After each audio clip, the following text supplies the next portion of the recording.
What if the reason that relationship in your life is still broken isn't because it's hopeless, but because it's missing something only you can give?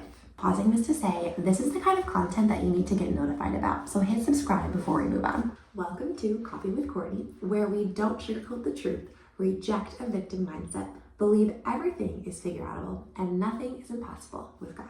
Here are 10 things that you can control that significantly shift the direction and potential outcome of how a relationship is going in your life. While I think much of this can be applied to any relationship, I want to be clear, I am not talking about abusive situations.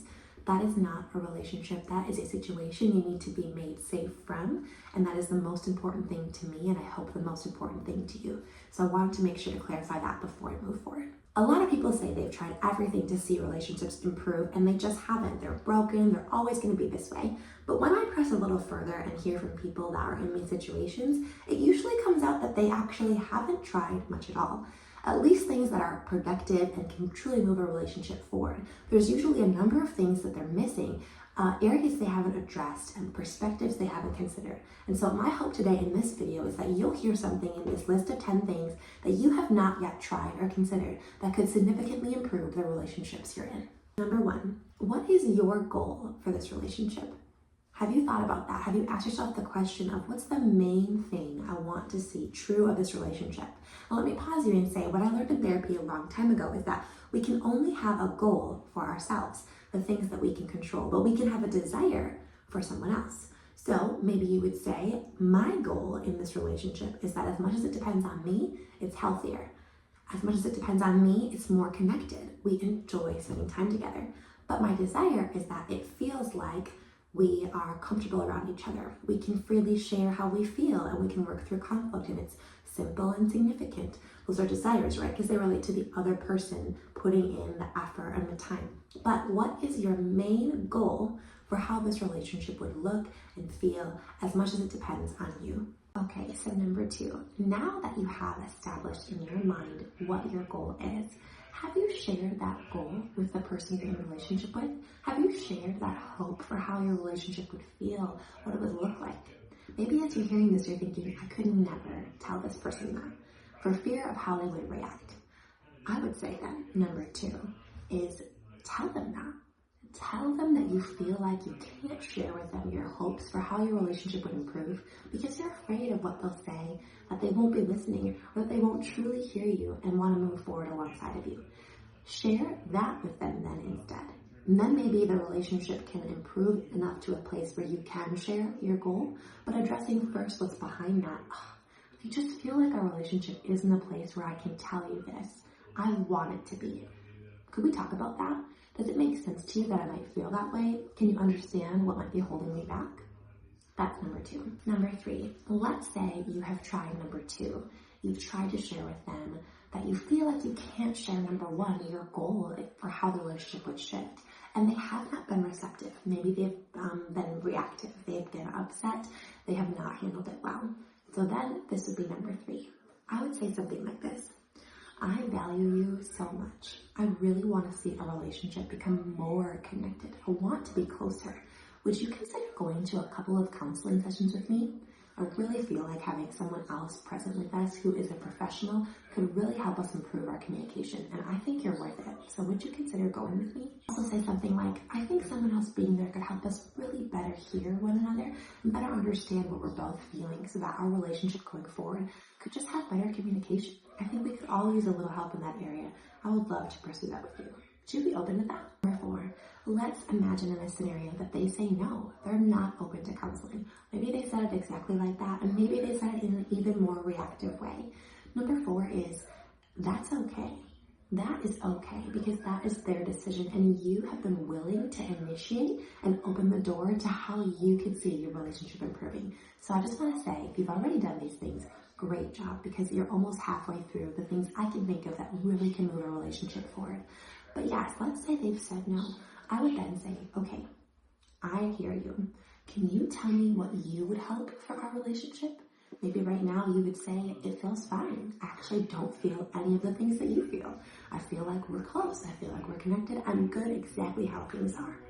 Maybe when you hear that, you'll feel like they're saying they're sweeping this all under the rug, or they're ignoring all the things that I've experienced, or they're completely minimizing what I have described as how I feel in our relationship.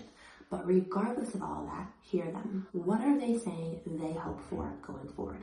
Things to stay the same, things to improve. What are they saying to you? And really hear that. Number 5, you can let them know what you're comfortable with in light of where they're at. If they're not willing to go to counseling with you, if they're saying they are comfortable with where things are and they like them to stay this way, or they want to spend more time together, they want to feel more connected, now you need to let them know what you're comfortable with and phrase it in a way that is positive. Hey, thanks for sharing with me where you're at. I understand that right now you're not open to counseling. That is still something I feel would really benefit us, so please let me know if you ever change your mind. Here's what I'm comfortable with in light of where you're at. Fill in the blank, right? So maybe you say, in order to feel closer and more connected, I would really need to address some of the things that I find challenging about spending time together. But until you're willing to do that, I still would hope we could spend time together. It might just look a little different. I would still really love if you're at my kids' birthday parties. I would still really appreciate being able to do Christmas together. But, my hope would be that we could go do things for fun, just you and I, or we could have this tradition that we haven't tried yet, or fill in the blank. Give examples of the increase you'd hope to see if your relationship was one where you really enjoyed it and it was healthy. But stepping back to say, maybe for the sake of your children or for the sake of your greater family dynamic, what are things you're okay with? Group settings usually enable less one-to-one conversation, more sidetracking and stepping back, including other people. You can usually maintain a level of peace and a sense of just health in a dynamic when it's not just you and one other person. So maybe you would say, you can count on me to be a part of family Christmas. You can count on me to invite you to our kids' birthdays. I so want you to be there. Give examples and share it in a positive way, because remember, what is your goal, right? If number 1, your goal was healthier or more connected, this is where it comes down to what depends on you. And this is where I find a lot of people might throw in the towel, give up, shut out, when really there's a lot of ways to maintain as healthy as possible of a relationship, even when the person may not be willing to do some of the same work or intention that you are. Number 6. I love what Dr. Henry Cloud says in the book Changes That Heal. Grace plus truth over time equals growth. If the person that you are in a challenging relationship with is not experiencing an atmosphere where they're freed up to make mistakes, and where they have people in their life who are speaking truth to them, saying, hey, when you said that, it hurt my feelings. Are you aware how other people might experience you when you talk in that tone or when you say something like that? If they're not experiencing an atmosphere of freedom and an atmosphere of truth and the context of connected and healthy relationships over a period of time, we don't grow. That is like a recipe for growth. Therefore, not having that shows where people can kind of not experience relational or emotional health growing in their life. Give someone just the freedom, therefore, to be where they're at if they're not experiencing those 3 things in their relationships. But also acknowledge how you might be uniquely positioned to be someone who provides that for them. I used to feel like this was a burdensome thing, or wow, I shouldn't have to, and then I decided I refuse to be a victim. And I find that mindset to be unhelpful to experiencing the goals I have for my life. And so I think it is a wonderful opportunity in relationships that I care about to be someone who provides an atmosphere of grace. And when it is the right timing with the right tone and word choice, like our mom says, I would be someone willing to share truth. Here's how that felt. Here's how that landed. I'm sure you didn't mean it like this, but this is what it felt like for me. I wanted to make sure you knew. Over a period of time, that's what helps people to grow. So stay with it, be hopeful, and communicate with this person even little bits at a time, because I think you'll be surprised that even outside of counseling, giving this relationship room, it will grow. Also, just because they say no to counseling for now doesn't mean they'll say no to counseling forever. Like all things, hope is a strategy. Everything is figure-outable, and nothing is impossible with God. And so there's every reason to have hope that someday you might be able to attend some sessions together and dig a little deeper through what things provide a situation that makes the relationship feel challenging. But in the meantime, you can still have a relationship. You don't have to cut them out. It just looks a little different. And I think accepting that is really huge. It's just a significant step in experiencing healing in relationships. Now, this next step, some people might tell you, are you protecting your peace Is this protecting your peace to still be connected? And to them and to you, I would say yes, because you get to decide how vulnerable you will be in this relationship. Is this a safe place to share your deepest, darkest struggles and challenges and how you're feeling about the latest state of hard things in your life? Maybe not. Maybe not if you haven't been able to get to ultimately the goal that you would have, which would be that it would feel more connected and healthy, whatever it was that your goal was. You can still be in relationship because you can choose where there are some guardrails. This might be a place where you share some things that are deep or personal about your life, and a place where certain other things are reserved for relationships that feel more emotionally safe.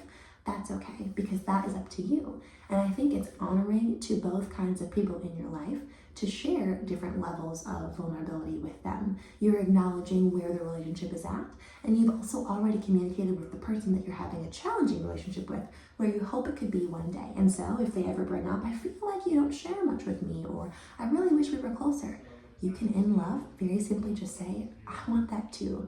And remember, if you're ever open to counseling where I feel like we could have some help with our communication, I would love to pursue that. Allow them to be where they are, but also stay where you are. This acceptance was and is still freeing for me in my relationships.